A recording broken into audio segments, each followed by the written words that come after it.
লাগিব। আমি পুলিশ প্ৰশাসনক আমি ন্যায় বিচাৰিছো, অতি সোনকালে এৰেষ্ট কৰিব লাগিব।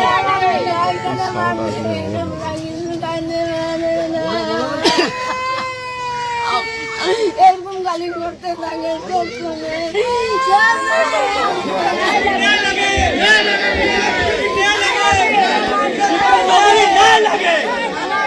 বিক্রম চৌধুরী ন্যায় লাগে, অতি জন্য কেস কৰিব লাগিব।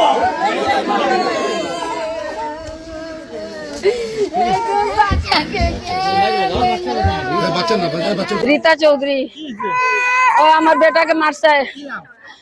এই যে পিকনিক খাইতে গেছিল বিক্রম চৌধুরী। ও কে মারছে? সতীশ চৌহান আর সতীশ চৌহানের ভিনি মারছে। ও যে ডেক বাজিয়ে দিছিল, ডেক কেবান বন্ধ করে দিছে। কই কি যে তুই বন্ধ করছস, বিক্রম চৌধুরী তুই বন্ধ করছস। ও কইছে আমি বন্ধ করি নাই, বারে বারে কইতেছে আমি বন্ধ করি নাই।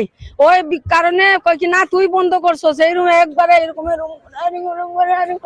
বর্তমান অবস্থা কি?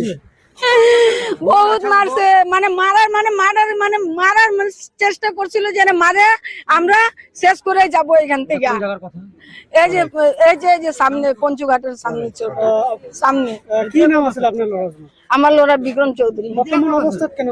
অবস্থা কি মানে এখন কিছু খাইতে পারে না, মানে অলপ অলপ জল 2 চামচ 1 চামচ করে জল খায়। ক্ষতি কি হয়? ক্ষতি এই যে এইখানে যে মারছে না, এটা পুরো ফুলে গেছে। আপনার লড়া হাসপাতালে আছে। কোন দিন হল? মানে আগর ঘটনা এটা 26 জানুয়ারি। 26 জানুয়ারি। লড়ার কোন আছে? লোরাটু একটা ছেলে আছে। একটা কেস দিছে নাকি? কেস দিছি থানাত গেছিলাম কেস দিতে। থানাতে কেস দিতে গেছি, থানাওয়ালা আমাকে বসায় রাখছে। বসায় রাখার পরে থানাওয়ালা আমাকে নিয়ে গেছে হাসপাতালে। আমার ছেলেকে আমাকে নিয়ে গেছে, নিয়ে যায় ওখান থেকে ছেলেটাকে আমার বেটাকে আর আমাকে থানায় মানে হাসপাতালে নিয়ে গেছে। থানার থেকে নিয়ে যায় এখানে